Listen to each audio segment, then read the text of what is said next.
I'm going to talk to you here a little bit about value, drawing things from observation, and just a couple of tricks as to how to go about that in order to have a better understanding of just how to build off those kind of principles so you can draw anything.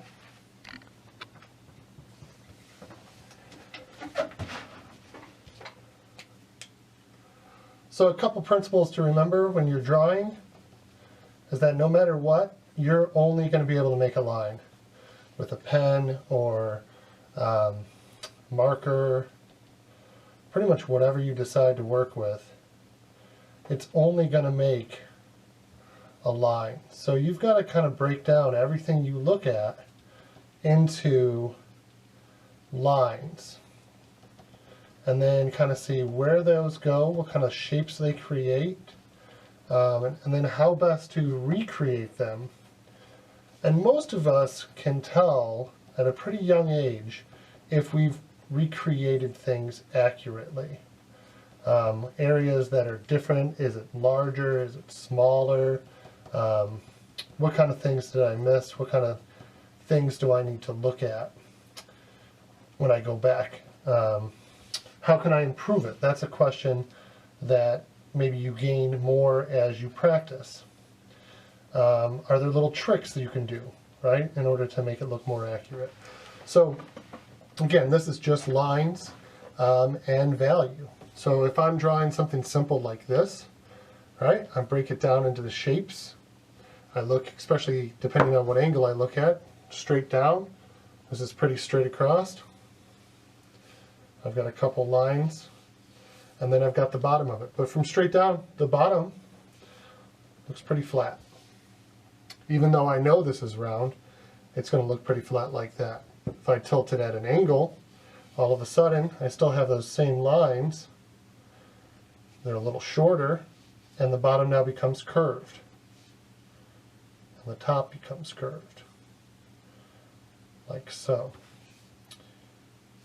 Again, just lines, look at what I see, match it up. In order to take it from a shape to something more like this, it's value. It's adding those extra lines along the side. Looking at the way that the light hits it, having a direct source. Is there a shadow? Can I recreate that shadow?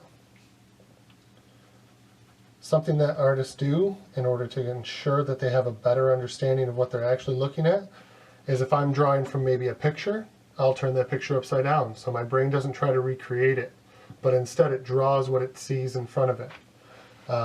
You kind of have to slow the process down.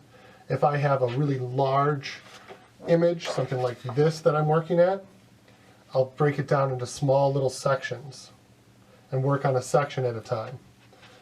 You do what's called grid drawing, where you actually make it into a small square, and then you just draw what's inside that square. So if you're going to start off with something simple, like a ball, you know, everybody kind of knows that a ball is a circle shape, but they don't know how to make it look three-dimensional. That's going to be this feature, value. Okay, if you take a shape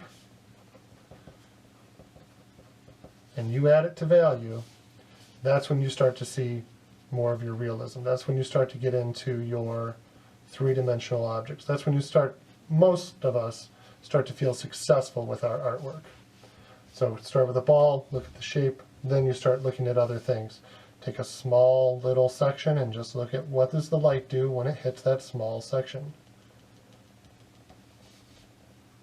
What does the light do under it? What does the light do around it? And it takes time. A lot of us want to get to final results without actually putting in the time. So if you want to be successful drawing anything, doing anything really, you need to take your time. And I know I say that as I'm going super fast on this, but practice does make it easier. You start to build a little database in your head of what kind of things you've seen before, what kind of things you need to look for here, and make sure you capture those. See, I know that there's always, or at least in my area, there's two light sources. So I know I'll actually have two shadows on this, which I do. This one's just really hard to see. Once I've kind of mastered small, easy shapes, then I can work on more complex shapes. I can start to take something like this and again break it down. All right, this one I chose because he's got big circles for arms. He's got big circles on top of circles for muscles. He's literally built by using circles. That's how they sculpted it or created it out of the plastic. What is the hand shape? What does the finger look like? Is the finger actually as long? Can I see all of the finger? Is the second? Can I see the thumb? Can I break the thumb down even more into different shapes? Okay, can I look at each part of the hand and start to break down more? How does the light hit it? Is there a shadow area? Is there some detail that I can hit? Choose your drawing tool. Sometimes it's nice to use a regular like 2B pencil, which is your standard pencil. If you get some sketching pencils, they have different numbers on them. Softer material, so they're actually, they draw a darker line easier. And it's easier to get your value ranges.